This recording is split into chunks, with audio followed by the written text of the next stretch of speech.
Ya está empezando, ya está. Sí, ya. Excelente. Bueno, pues antes que nada, muchas gracias por la invitación a esta ponencia. Bueno, ya me presentaron, mucho gusto a todos. Ahora sí que soy, pues no soy de la Universidad Autónoma de Aguascalientes, pero para mí es un placer pues, compartirle un poco de lo poco mucho que sé de esta rama y espero que también se les haga interesante. Bueno, como ya mencioné, pues bueno, aquí tengo un sesgo enorme hacia las aves, entonces esta plática va enfocada más que nada en casos de aves, pero igual espero que se les haga muy interesantes. Y bueno, yo quisiera empezar como manera de introducción con la pregunta de ¿por qué cantan las aves? ¿Qué nos dice realmente el canto de las aves? Yo creo que más de alguna ocasión escuchamos a nuestras abuelitas decir, ay, mira, están cantando los pajaritos porque están felices, le están dando gracias al Señor, o cualquier cosita romántica que se pueda decir. Han sido inspiraciones, pues también a muchas canciones, ¿no? Incluso. Pero más que ser un adorno natural, se puede, por llamarle de alguna manera, realmente el canto de las aves es algo muy interesante de estudiar a profundidad. En las localizaciones, entiéndase por los cantos, los llamados y todos estos sonidos melódicos o no melódicos que emiten estos animalitos, pues juegan un papel crucial para el reconocimiento de individuos de la misma especie, ya que, bueno, la atracción de pareja, conocemos muchos casos, ¿no? El plumaje juega un papel muy importante para las aves, para atraer pareja, como el caso del pavo real, que es un ejemplo muy claro, pero también existen aves que no tienen un plumaje tan llamativo. Entonces, estas aves también principalmente se basan en el canto para atraer la pareja, como es el canto del sensonte. Aunque bueno, también existe la combinación de ambos, ¿no? Puede haber aves muy llamativas y también tener cantos muy elaborados. Pero el canto además sirve como un método de defensa del territorio. Es la manera en que muchos individuos, principalmente los machos, establecen su territorio y lo están defendiendo. Es una manera de avisar, esta arbolada está ocupada, vayan a buscar otros arbolitos, ¿no? A otros machos, porque a fin de cuentas en el territorio es donde los individuos pues, realizan la crianza de las crías y pues ocupan alimento, cual pues es algo muy reducido. Pero también sirve para pertenecer a grupos sociales. Seguramente les ha tocado ver estas parvadas enormes de aves y muchas veces, como en todo, ¿no? La seguridad del grupo, al estar en un grupo, pues disminuye la probabilidad de ser devorado por algún depredador o además tener acceso a ciertos parches de forrajeo. Bueno, la manera en cómo se estudia los sonidos puede ser de diversas maneras. En una de esas es viendo los sonidos, ¿no? Es algo como contradictorio. Pero esta es una herramienta que se utiliza mucho en acústica, que son los espectrogramas. Aquí les muestro, bueno, como un esquema. En el eje de las X abajo tenemos el tiempo en segundos, que va pues, avanzando en el tiempo de izquierda a derecha. Y en el eje de las Y tenemos la frecuencia que está medido en kilohertz, que por lo general te muestran desde 0 hasta 15 kilohertz. En la naturaleza en general tenemos que las frecuencias altas son sonidos más agudos y por lo general son emitidos por animales más pequeños, por ejemplo un ratón, en comparación a un elefante que va a emitir sonidos mucho más graves que se encuentran en frecuencias más bajas y si viéramos estos sonidos se encontrarían más bien colocados en la parte inferior. Una manera general a modo grosso de el sonido que tan es agudo, que es grave. No consideramos que considera un sonido agudo si está arriba de los 5 kHz de Hertz. Intermedios se estiman en los 225.000 y graves si está por debajo de los 200. En este sentido tenemos que el sonido o el canto de las aves por lo general mayormente se coloca entre un sonido más bien intermedio, dependiendo o de si puede ser un más agudo, pero por lo general se encuentra en un intermedio y después también lo podemos considerar como sonido agradable, no nos estrella todos los oídos, obviamente hay casos, no todo hay aquí tenemos el ejemplo de cómo se ve el canto de los mexicanos, beso rosado, y vemos como estas diferentes rayitas que no es más que la presentación visual del sonido.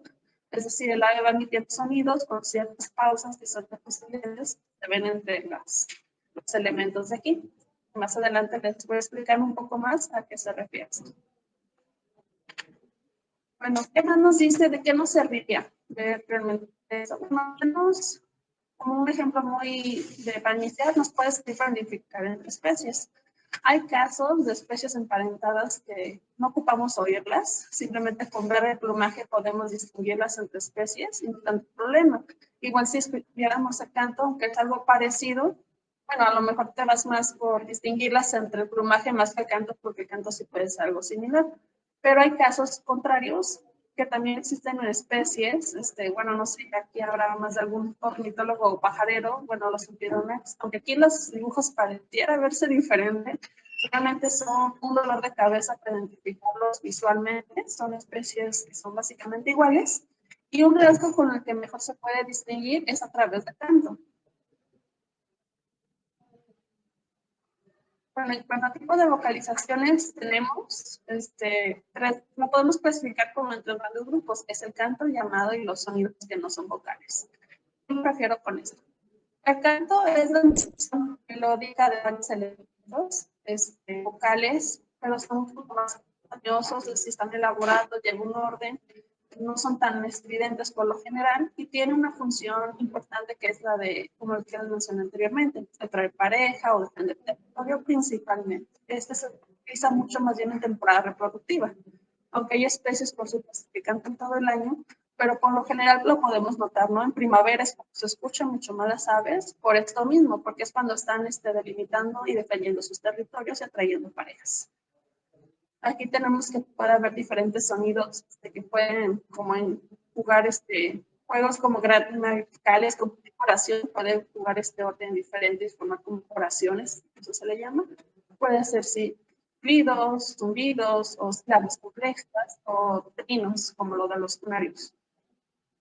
En el caso del llamado, juega un papel algo distinto en cuanto a función, porque eso se utiliza más, por ejemplo, cuando están los polluelos pidiendo comida, es el llamado de ruego.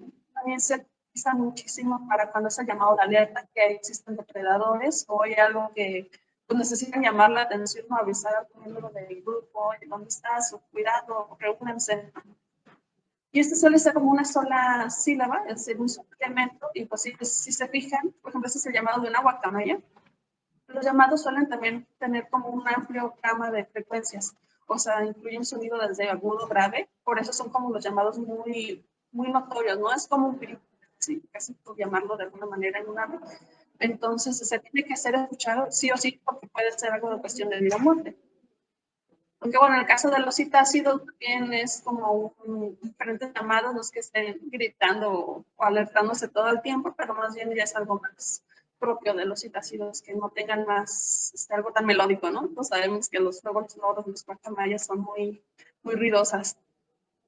En el caso de los sonidos no vocales se refiere a que son sonidos que no son producidos por el aparato respiratorio o faringeo del ave, sino más bien con otros elementos. Por ejemplo, en el caso de los carpinteros, que es muy conocido el drumming o el tamborileo, que con el pico golpeando con la madera. Incluso sonidos de aleteo, que también algunas especies lo utilizan.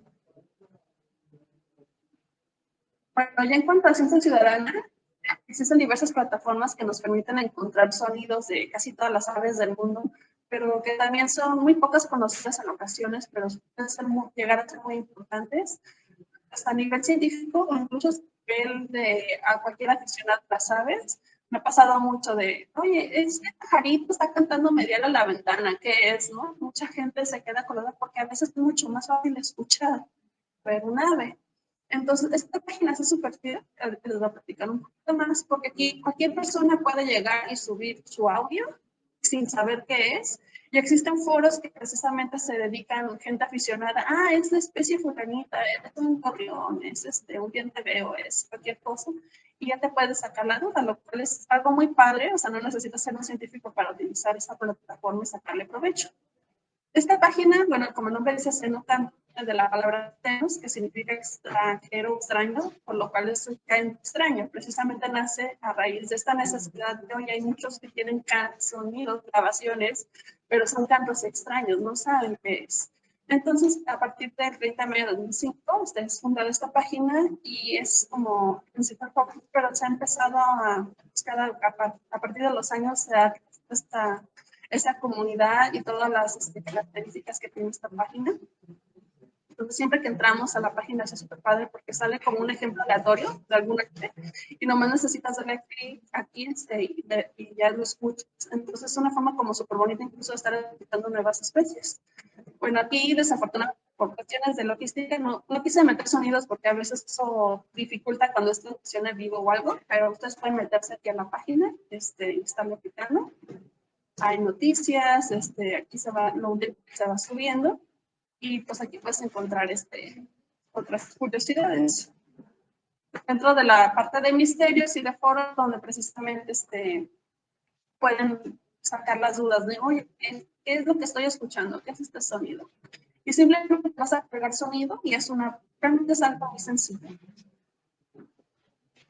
Y bueno, vemos que esta plataforma ha incrementado su uso en los últimos años, pero sobre todo, bueno, como está fundada por gringos, pues obviamente hay un gran sesgo de cosas de América, pero hemos visto que a partir de los años, o sea, en el 2013 casi todas las grabaciones de Norteamérica, bueno, de América. Pero ya vemos que ya para este año pues ya tenemos gran diversidad, ya hay mucho de Europa, de Asia y poco a poco se van incrementando sonidos de otras partes del mundo, por lo que es una plataforma muy completa. Y bueno, aquí les voy a contar una pequeña anécdota que me pasó precisamente así como, dices, bueno, pues, ¿qué relevancia tendría subir un simple canto, no? Bueno, a mí me pasó justamente en mi cumpleaños del año pasado. Yo estaba, ya ni me acuerdo qué estaba haciendo en mi computadora y al lado de mi computadora tengo una ventana, que me gusta estar ahí pues de chismosa, escuchando, viendo pajaritos, que a veces llegan. Y justamente me llamó la atención un sonido que dije, este pajarito no es de los que están en el jardín, siempre hay especies que son las de diario y hay otras especies migratorias, sobre todo en aves se da mucho, justamente en esta temporada, que es septiembre, que empiezan a llegar muchísimas aves migratorias. Esas son las que vienen sobre todo desde Canadá y Estados Unidos, vienen a pasar el invierno a México porque el clima es mucho más agradable. Y ya lo que es febrero y marzo, pues ya se dirigen de nuevo a Estados Unidos y Canadá. Por lo que toda la temporada de invierno es una temporada muy padre para observar aves, porque llegan muchísimas más aves de otros que no las encontramos todo el año. Entonces eso pasó como en octubre, más o menos. Entonces me asomé a mi ventana y tomé simplemente mi cámara fotográfica, una chiquita que tengo, y yo empecé más bien a tomar video porque quería ver qué era. Realmente ahí mi plan no era grabar el sonido per se, pero bueno, grabar un video pues el sonido. Y ya cuando logré ver el pajarito, pues vi que era la pinta grande. Y esa es una ave que, o sea, no es la más rara del mundo, pero tampoco es la más común. Entonces, yo tenía años que no la había visto. Y dije, no manches, fue un regalo bien padre para mí de cumpleaños de pajarito. Y en ese entonces también me estaba tocando dar una plática de esto y dije, voy a subir el video, lo convertí en audio, así que saqué el audio del video y lo subí a la plataforma y dije, pues para tener un ejemplo de cómo utilizar la página. Entonces, ya metiéndonos al mapa, esta sigue siendo la página de Senocanto. Aquí vemos todos los puntitos que son registros, son grabaciones que alguna otra persona ha subido. Y como es una ave pues, que se encuentra en Estados Unidos y Canadá hasta México.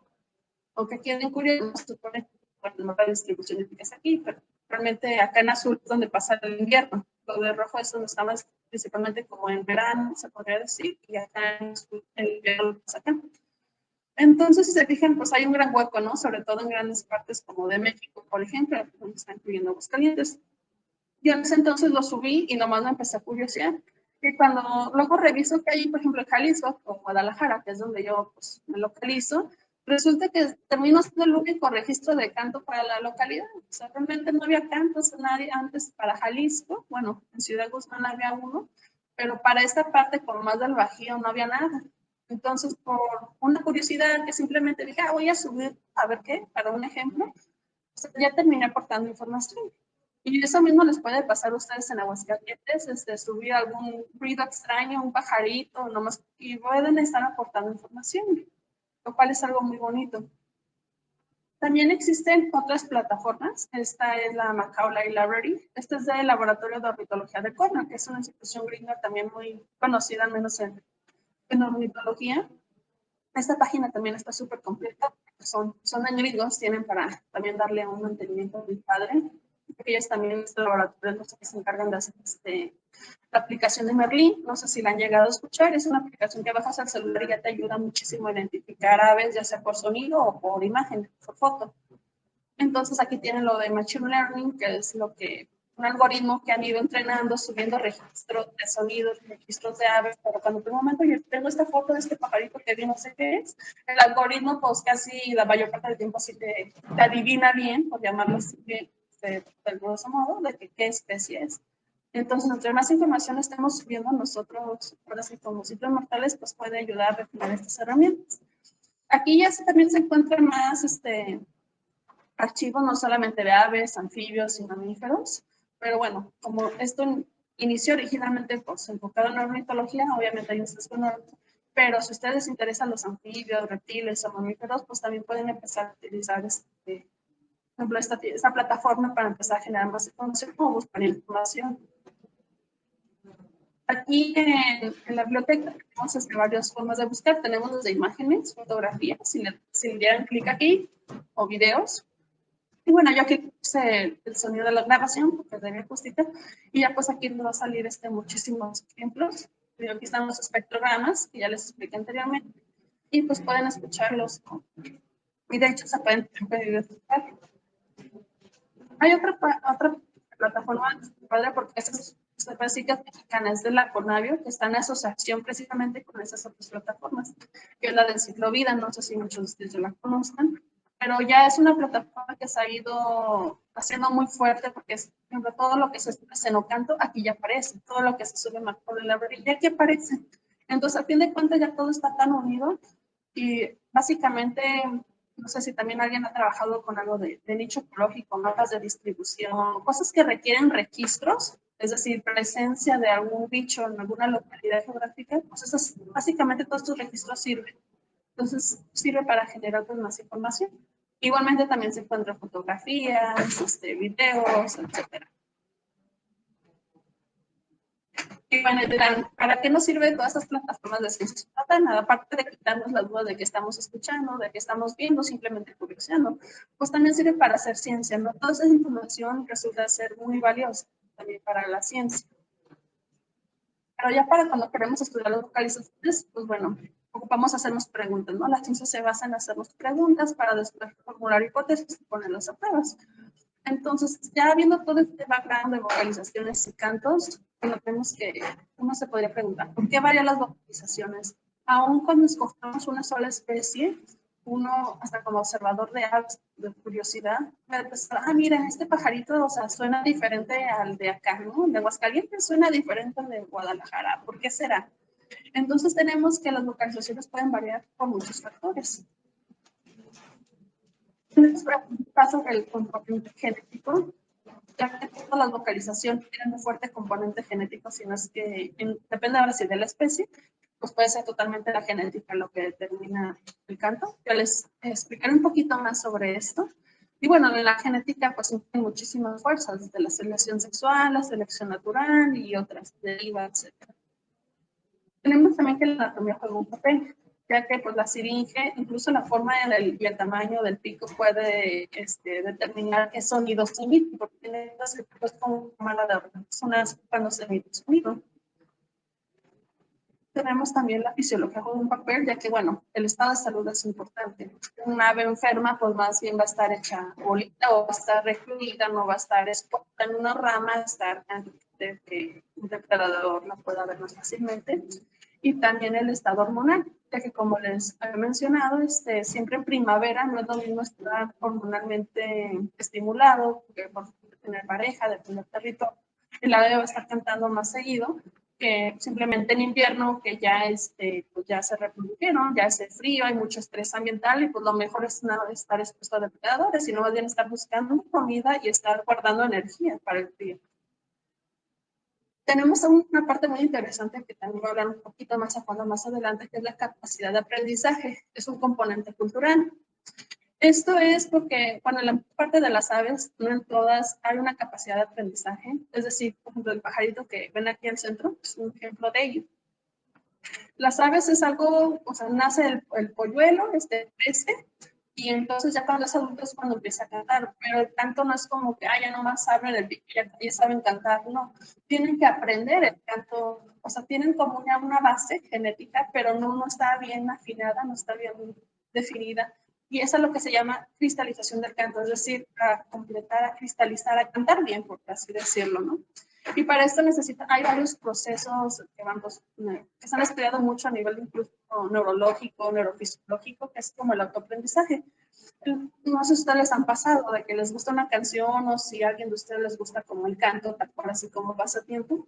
Bueno, pues uno tiene que estar ejercitando, ¿no? No es como que, a ver, cántame esta del mariachi de la noche a la mañana. No, seguramente la vas a tener que estar practicando y practicando para que te salga bien y no sea ridículo pues en un escenario, ¿no? Lo mismo sucede con las aves, tienen que estar repitiendo y repitiendo y repitiendo y escucharse ellas mismas para ver, no, eso muy, bueno, no piensan eso, pero se puede decir como que, el sonido está más agudo, está más abajo, pero entonces van afinando este canto y también necesitan de muchas veces tutores, van a estar escuchando otros individuos para decir, no, sí, ya se parece el sonido o no.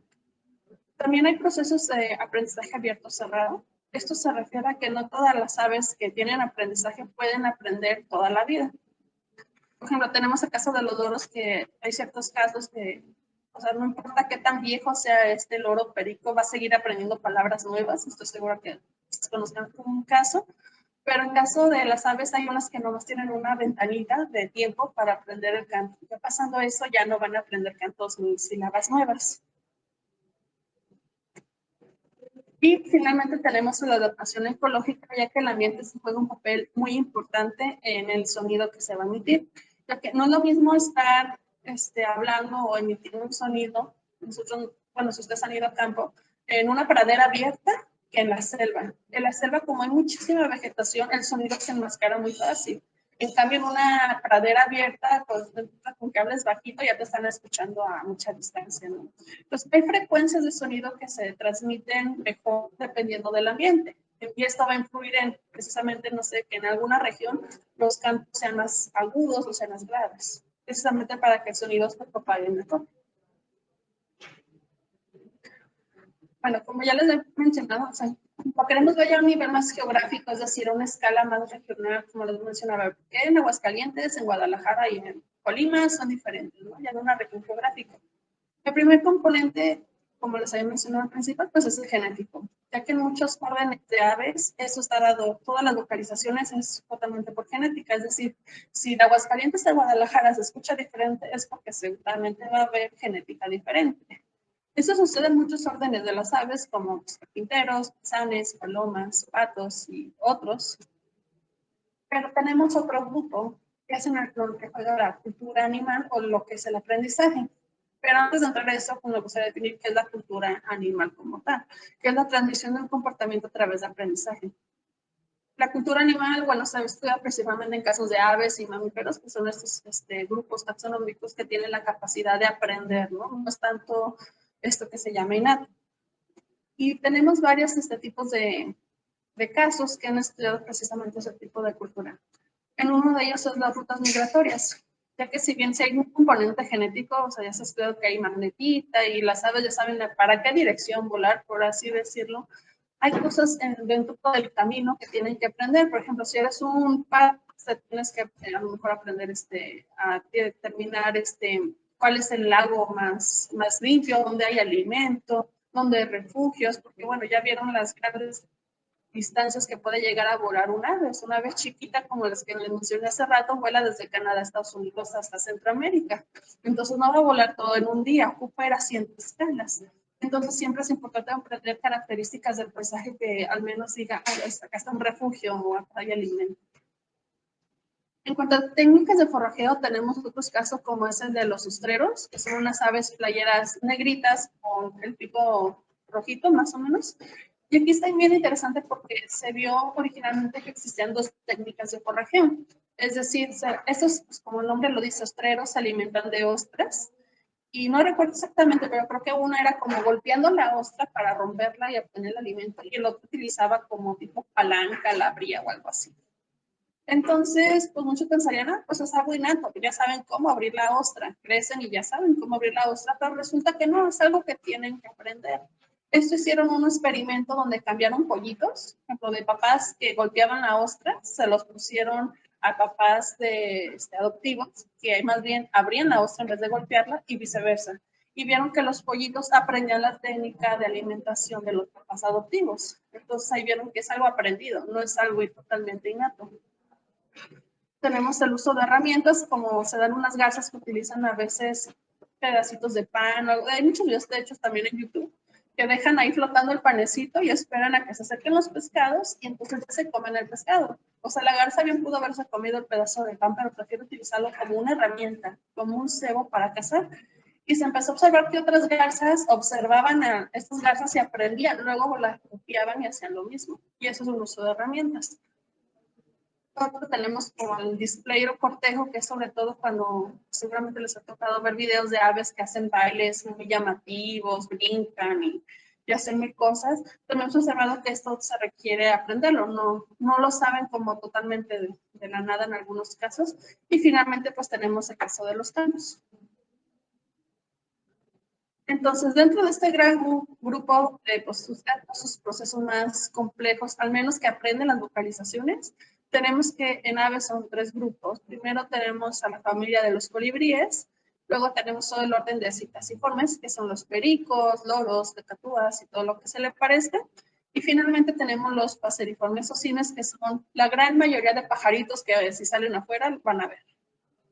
Entonces aquí lo que puede hacer que el canto cambie, pues pueden ser otros procesos como deriva cultural. Es decir, un grupito de ave va y coloniza o se pierde a otra parte y empiezan a copiar el canto o empiezan a cantar, pero a lo mejor se equivocan en una sílaba, pero eso se queda. Como el otro es el efecto de teléfono descompuesto. Se empiezan a copiar entre ellos porque están aislados y termina eventualmente el paso de las generaciones en un canto distinto. En todo esto podemos encontrar 3 patrones de variación geográfica. El primero, del lado izquierdo, pues tenemos como el más simple, que es un gradiente. ¿Esto qué significa? Que conforme aumentamos la distancia geográfica, ya sea entre poblaciones o entre individuos, pues la similitud vocal va a ser más diferente. Es decir, individuos más cercanos se van a parecer más en los cantos y entre te vas alejando, pues va a ser más distinto. Tenemos otro caso muy interesante que es el de los dialectos. Los dialectos lo podemos definir o entender como analogía a lo que sucede con los acentos de nosotros los humanos.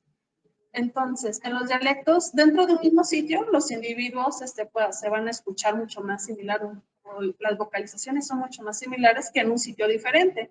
Por ejemplo, esto lo podemos ver, por ejemplo, en los del DF, que tienen un acento muy particular, los yucatecos también ubicamos, tienen otro acento muy particular, entonces si comparamos del DF con Yucatán, pues vamos a ver que pues sí, son como 2 entidades vocales distintas. Algo similar puede suceder también en las aves, que puede haber ciertos elementos en el canto que sean nomás como exclusivo de una zona o puede tener también límites, es decir, de aquí para acá ya no se canta o ya no se hace ese sonido, o puede ser simplemente no tan definido, pero se sigue conservando que en el mismo sitio existe como este acentito, ¿no? Este dialecto. Y finalmente tenemos que puede haber patrones definidos. A continuación les voy a presentar como casos particulares de cada uno de estos tipos de patrones. Por ejemplo, el caso de gradiente, que es en el de conforme aumentas la distancia, las vocalizaciones se van haciendo distintas. Aquí tenemos un estudio que hicieron en el 2020 con la guacamaya verde, precisamente es acá en la costa de Jalisco.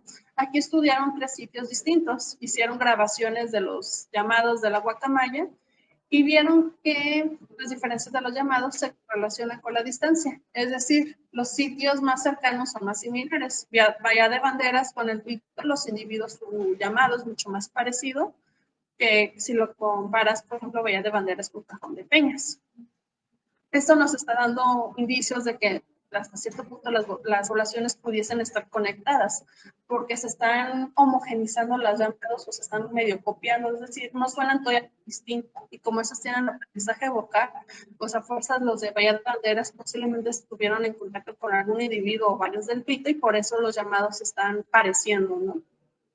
Es como el efecto de, no sé si les ha pasado, de que cuando convives mucho con alguien de otro lado, se te termina pegando palabras o acento, la forma como habla, o algo parecido, lo podemos entender como de esa manera. Por ejemplo, esta fue de mi tesis de maestría. Aquí evaluamos las diferencias en las vocalizaciones entre las 3 subespecies de la guacamaya verde. Esta guacamaya tiene una subespecie en México, otra en la principal cadena de los Andes, en Sudamérica, y otra aquí en Bolivia. Aquí en un inicio evaluamos toda la distribución de la guacamaya, todos los cantos, para ver si había un gradiente o algún patrón. Y la verdad es que no encontramos un patrón definido. Es decir, en toda la especie, en toda esta distribución completa, las vocalizaciones no siguen un patrón tal cual. Entonces, cuando vimos esto, decidimos dividir como en dos entidades, una México y otra Sudamérica. Porque si se fijan, aquí hay una gran discontinuidad, que es la de Centroamérica, que de hecho es donde está la especie humana, que es la guacamaya ambigua. Pero bueno, aquí en este ejemplo, no les presento lo de la guacamaya verde. Entonces, ya cuando evaluamos por separado México, encontramos que hay un gradiente vocal dentro de México. Y de igual manera que existe otro gradiente en Sudamérica. Esto nos indica que de alguna manera esto indica una continuidad, ¿no? De alguna forma, que solamente la distancia está haciendo que diverjan las vocalizaciones. Y aquí es súper interesante porque pues aquí están dos subespecies. Uno pensaría de hecho que las subespecies son distintas. No puse aquí los resultados, pero de hecho también evalué con otro tipo de análisis si hay diferencias en las vocalizaciones entre la subespecie de militares y la boliviana, y la respuesta es que no. Estas dos subespecies vocalmente son muy similares y tiene sentido porque geográficamente, aunque en el mapa se ve separado, la realidad es que en la naturaleza parece ser que están en continuas. Entonces es muy posible que la subespecie boliviana esté en contacto con la militaris y por eso, de igual manera, las vocalizaciones son parecidas, no se diferencian mucho porque entre ellas se están copiando. En el caso de dialectos, aquí hay un caso muy interesante. Y estudiaron coroncito de corona blanca. Hicieron muestreos en varias poblaciones, capturaron individuos, hicieron también cuestiones de genética para ver la genética. De hecho, son los colorcitos.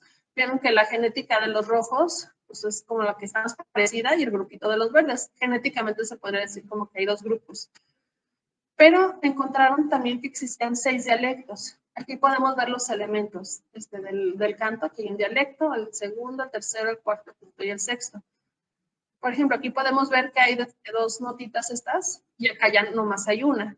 O sea, si se fijan aquí, estos cambios es lo que me refería con lo de dialectos. O sea, son los mismos elementos, pero están como en un orden distinto. Es decir, las poblaciones de acá cantan este canto, las poblaciones de acá este canto. Esos son los dialectos. Pero aquí lo muy interesante es que estos dialectos no concuerdan con lo genético. O sea, genéticamente hay 2 grupos, pero vocalmente hay 6 grupos. Esto nos indica o nos refleja precisamente la importancia del aprendizaje, ¿no? La genética no es la que está definiendo, si es de la genética del grupo rojo va a ser este canto, no. Simplemente ya pueden ser cuestiones más culturales y más complejas lo que está definiendo la presencia de los dialectos en esta especie. Y también algo ya mucho interesante es cuando hacen estudios de respuestas conductales, es decir, cosas de etología, ya que, por ejemplo, aquí está en este caso de este periquito frente naranja. Aquí, en un estudio previo de estos investigadores habían encontrado que había un gradiente, es decir, es una región y los llamados se parecen conforme aumenta la distancia. Entonces aquí ellos hicieron un experimento de playback con grabaciones. Playback se refiere a que tú tomas todas esas grabaciones, los metes en una bocina y lo reproduces en el territorio del ave, simulando como si hubiera un individuo o algún intruso, ¿no? Entonces esas aves reaccionan ante el sonido, dicen, a ver, ¿quién se está metiendo en mi territorio o de dónde sale esto? Y suele haber ciertas reacciones que es acercarse o incluso agredir la bocina, ¿no? Puede haber diferentes reacciones conductuales que, bueno, todo eso se mide de manera sistematizada. Entonces, aquí lo que hicieron estos investigadores poner esas grabaciones, pero fueron varias. Primero pusieron grabaciones de individuos, imagínense una colonia de estos periquitos y graban a esos mismos periquitos. Luego se van a otra colonia a 10 kilómetros y pues graban otra colonia de periquitos a 20 y hasta 30 kilómetros. Entonces, lo que van con una colonia, la primerita, van y le ponen una grabación de cada una de estas colonias distintas, ¿no? Entonces, aquí lo que ellos observaron es que estos periquitos respondían cuando escuchaban el canto de grabaciones, pero que esas grabaciones venían de individuos que se encontraban a menos de 9 kilómetros. Es decir, solo están reaccionando con individuos que son cercanos a su zona geográfica. Ya después de los 9 kilómetros no reaccionan, pueden pensar, no, pues quién sabe, quién será eso que se escucha y no le hacen gran caso. Esto sugiere una respuesta conductual que tiene que ver mucho con la familiaridad de los llamados de aves locales. Lo podemos entender como un ejemplo burdo, esto ya obviamente me lo estoy inventando. Imagínense ustedes en su casa, no sé, se llaman Diana o Juan, ¿no? Entonces ustedes escuchan que afuera de su casa pasa una persona X y están hablando mal de Juan o de Diana. Ustedes no reaccionan, ¿no? A lo mejor dicen, ay, me hablan, no, es una persona X, ¿quién hace una cosa? O sea, a ustedes no les da igual escuchar a esas personas que están hablando mal de Juana, porque como saben que no sabe quién será, pues dicen, no están hablando mal de mí. Pero ¿qué pasa si al contrario escuchan la voz de su vecino del lado que está hablando mal de Diana y Juan? Entonces van a decir, ah, chis, ¿qué está diciendo de mí? Y entonces ya reaccionan, seguramente se van a acercar a la ventana o a la puerta a echar chisme, para decir, a ver qué está pasando, porque están familiarizados con esa persona, con el sonido, la voz de esa persona, ¿no? Entonces, algo similar lo podemos entender acá en el caso de los pericos. Si escuchan un sonido o un llamado o canto de alguien cercano, van a reaccionar, va a decir, oh, ayuda o qué está pasando. Pero si es un sonido que está ya después de 9 kilómetros que ni conocen ni lo pelan, pues no van a reaccionar. Entonces es muy interesante ver todo esto, porque esto nos indica también que, bueno, a lo mejor es muy posible que estos periquitos solo se muevan en rangos de 9 kilómetros. Por eso no entran en contacto más allá con pericos más de 9 kilómetros, ¿no? Y ya con eso te ahorras de estar pidiendo chips, que son carísimos de París, estar monitoreándolos con las antenas. Esto puede ser como una medida indirecta, ¿no? De nivel conductual que está pasando. Y simplemente ocupaste ir a grabar los pericos y poner playback. Entonces, las aplicaciones de todo de bioacústica tienen una gran aplicación, ¿no? Ahora sí que la creatividad es lo que uno lo detiene. Y bueno, ¿qué pasa cuando los cantos de dos poblaciones son muy distintos? Aquí hay un videíto, bueno, por tiempo no se los voy a poner, pero igual no sé si pueden dejárselos en el link del chat de Facebook o algo para que ustedes luego lo vean, está subtitulado al español, está en YouTube. Aquí en la Universidad de Cornell, que es la de la librería Macaulay Library, una de las que les di a conocer hace rato, tiene un video muy, muy interesante porque precisamente pone un ejemplo muy claro de qué pasa cuando dos poblaciones se distinguen. Por ejemplo, está una especie en el continente, estos pajaritos llegan y colonizan una isla, pero como están aislados geográficamente, es decir, los pajaritos no suelen atravesar el océano, a lo mejor llegaron y colonizaron por cuestiones de alguna tormenta, por ejemplo. Con el paso del tiempo, en los pajaritos en la isla, el canto suele hacerse diferente.